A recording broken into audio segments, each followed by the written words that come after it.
I am Nigerian and I live in Dubai. I've lived in Dubai for 5 years now. When I first moved here, COVID had just started. After COVID, the visa ban then started. And then I was blessed enough to finish my bachelor's degree in business and finance, whereby I studied actually here in Dubai itself. So many people had asked me, Chioma, why did you choose to stay back in Dubai? Why Dubai? I had the opportunity to go to a different country for my master's. I could go to Europe, I could go to Canada, I could go to UK. But I chose to stay in Dubai. And mind you, the reason why I chose to stay in Dubai is because I felt like it was so easy. When I first moved here in 2019, my ID came out in literally 5 days. My visa was processed in 2 weeks. Opening a bank account was not even difficult. But fast forward to 2020, every single thing about being Nigerian in Dubai became so unbearable. But somehow, somewhere, I am still living in Dubai. And somehow, somewhere, there are so many Nigerians that are still visiting Dubai on a monthly basis. And I know many of you guys are wondering what I am also wondering. Are Nigerians banned in Dubai? And if they are not banned in Dubai, how are these Nigerians actually coming into Dubai? Well, the answer to that question is both yes and no. Nigerians are somehow banned in Dubai. Hello and welcome back to the page. My name is CHIOMA, the Dubai blogger on TikTok and on Instagram. And on YouTube, I am Dubai Sis in the City. This page was created to show you how to live in Dubai as a Black woman and on your own terms. If you're new here, welcome to my corner of the internet where we thrive and turn Dubai into a city of opportunities. Let's get into today's video. Okay, let's be real for a second. The data on how much Nigerians are being deported in the UAE is actually very discouraging. I've seen the news, you've seen the news, everybody has seen the news.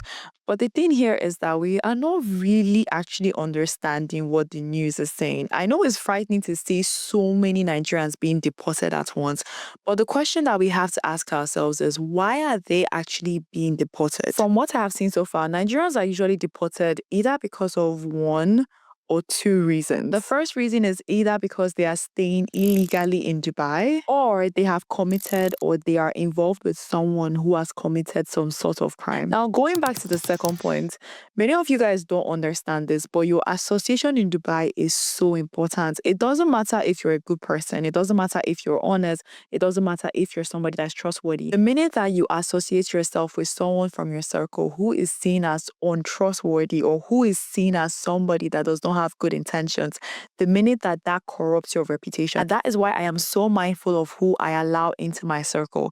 Before I allow you into my circle, I have to vet you. I have to know exactly what you do, how you do it, and how long you have been doing it for. So if we look at all the mass deportations that have happened in the UAE, we can see that all of these things are happening either because of one or both of the reasons that I have just mentioned above. If you're Nigerian and you're watching this, please do not allow social media to scare you. Nobody will come to your door and literally knock and tell you that you should leave the country. No, that's not how it works.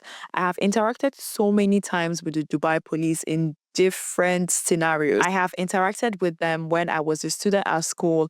I have interacted with them when I got my employment visa. I have also interacted with them as well, even when I went to the salon to get my hair done. Literally, all they ask is to know, what do you actually do in Dubai? What company do you work for in Dubai? Are you credibly staying here?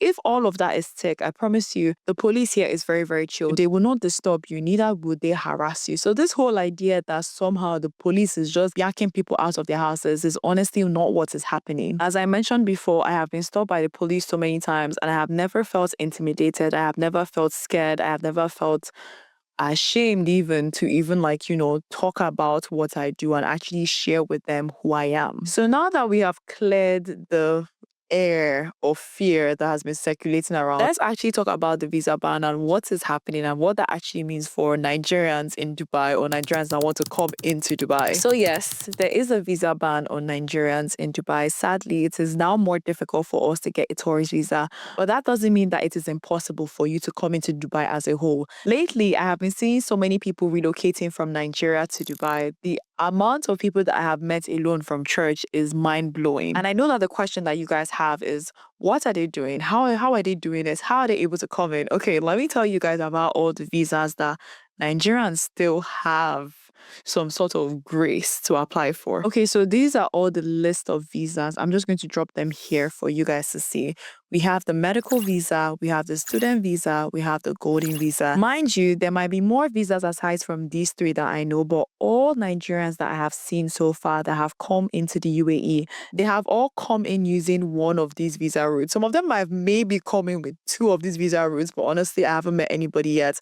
Most of the Nigerians you're seeing, Irasta, Davido, Rema, all of them, they are coming into the UAE using one of these visa routes. And some of them as well, because of they are musicians and they're artists as well, they can actually still come in using a tourist visa. I know your question is going to be, CHIOMA, I am not a musician. I cannot sing. I am not Davido. My father is not this. My father is not that. I know, but hear me out. These visas here that I just mentioned are actually visas that are open to ordinary people. Okay, so I'm just going to bring in my laptop so that I can tell you guys the exact detailed research, because I actually sat down and did research on each of these visas.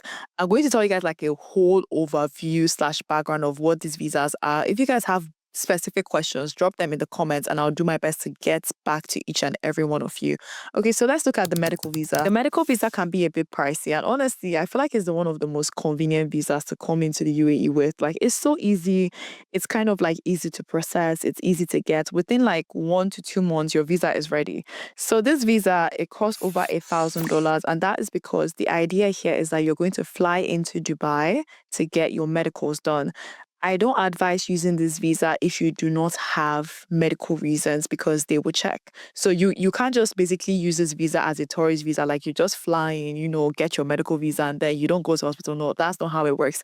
If you're going to come in using the medical visa, you have to get your medicals done. So this visa is over $8,000. I know some people that have done this personally, and usually they pay somewhere around $1,500 to $2,000. And you also need proof that you are indeed flying for a medical reason. The next visa is the UAE Golden Visa. This is a 10-year residency that is granted by the UAE to residents who have either exceptional talent, invested in real estate, or they just have a high value net worth to the country. So I'm sure so many of you guys have seen these people who own houses in Dubai, they own properties in Dubai. Them owning / buying properties in Dubai is not just to buy and own properties in Dubai. They actually have access to a golden visa that helps them to come into the UAE whenever they want. And this visa here, honestly, I feel like it's the most convenient, because you just have that stress load of like, you know what, for the next 10 years, you don't need to worry about visa. You can travel in, you can travel out, you can choose to stay in Dubai, you can choose to not even stay in Dubai, and you're still fine. Honestly, like, this visa is team. Last on the list is an employment visa. Funny enough, the UAE is actually still giving employment visas to Nigerians, but they are giving employment visas to exceptional Nigerians with exceptional talent. The UAE, specifically Dubai, is known for prioritizing skill and efficiency. The minute they feel like a certain skill or a certain talent can be sourced out from a different country, immediately they will source it out. I've met so many people that have come in with an employment visa, and most of them, they work in the fields of oil and gas, they work in tech, they work in IT. And most of the companies that bring them in, they actually handle everything for them. They pay for their children's school fees, they pay for their accommodation, they pay for every single thing, because these people are exceptional talents. Okay, so now that we have gone through all of the visas, let me take out my laptop and continue the conversation. As I said, these are the 3 visas that I know about, but these are not like the all grain, this is the only way I can come into Dubai. No, these are just visas that I know that people are using to come into the UAE. Okay, now that we have visas sorted out, I know another thing that you guys would have probably seen is about how difficult the UAE is for Nigerians. Oh my God, it's so hard. There are no jobs. Everything is just okay, let's clear up that here as well. Okay, there's like a 50-50 thing here with that. Yes, it's going to be difficult for you to get a job in Dubai, but it's not just because you're Nigerian. It's actually a UAE problem, because there are so many people coming into Dubai and benefiting from the fact that this is a tax-free city. That means there is oversupply of people, and due to the oversupply of people, there are not enough jobs for everyone to have, and most of the good jobs have already been occupied by people that have been in the UAE for over 5+ years. So obviously, more people coming in, less jobs means what? It's going to be more difficult for you guys to get a job. So if you're struggling to find a job, it's not because you're Nigerian, it's not because of the UAE hates you, it's just because there are just honestly no jobs. And also, you might not be job hunting the right way. I've talked about this this before, but I'll say this again for you guys that just found this video. 80% of the jobs in Dubai are internal. They are not external. So that means whatever job you want for, you should be looking for somebody that's already inside the company to ask them about open roles versus applying on platforms like LinkedIn, Indeed, and all of that. I only personally recommend LinkedIn when it comes to building your personal brand. But when it comes to using LinkedIn as a tool to find a job, I don't think it's the best route. It can work. You can definitely do that. I've seen people that have done that, but just know that it's just going to be 10 times more difficult. And I just want to end this video by making you guys understand that struggle is a universal passage to success. Because we are so closed off as Nigerians and we only focus on things that happen in Nigeria, we actually do not allow ourselves to speak with other nationalities.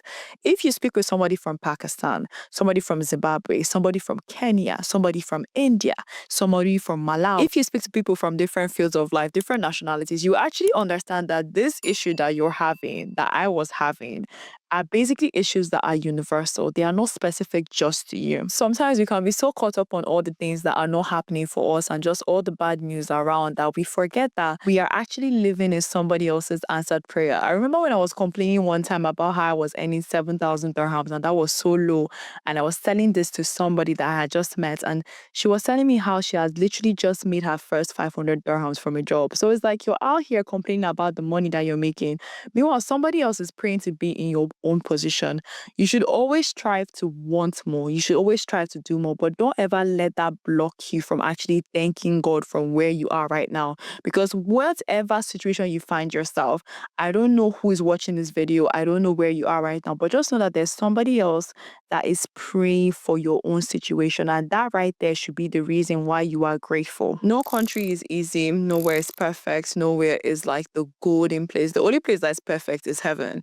But I am assuming that you guys are not ready to die yet. That's why you're watching this video. So nowhere is easy. So as long as we are still on planet Earth, just understand that we are still going to have struggles. We are still going to have to work hard for things to actually work for us. But one thing that I can guarantee you about the UAE, and something that I've personally seen from so many people's stories, is that if you work hard, if you put your best foot forward, if you actually strive to be the best at what you do, this country, this city specifically, is going to reward you. Dubai is not a place that just allows talent to just pass and go. No, they try their best to retain it. So whatever it is that you're in, make sure you're so good at it, you're so great at it that you cannot be ignored, that you cannot be dismissed. That is the key to actually succeeding in Dubai. Aside from networking and building your personal brand and all of that, but that over there is like one of the major factors that can actually shift you guys up. Do the work and Dubai will naturally open up opportunities for you. We've come to the end of the video, and thank you so much guys for watching. If you are interested in learning more about my real life Dubai experience as they happen, I honestly 100% recommend subscribing to the newsletter at the link in my description. This is where I share every single thing that is happening. Whatever opportunities that come up, I share them with you. Whatever things exactly I hear, I share them with you. Like, this is like my private cult of like people in Dubai that I just take it upon myself to always keep them informed about everything that is happening. Let me know if you guys have any single questions from everything that I have shared in this video. Drop them down below, and I promise I will always do my part to engage. And if you're new here, I really hope that you would hit the subscribe button and join us on this journey to creating a very wholesome and fulfilling life here in Dubai. I'll see you guys in the next video. Bye guys. Bye.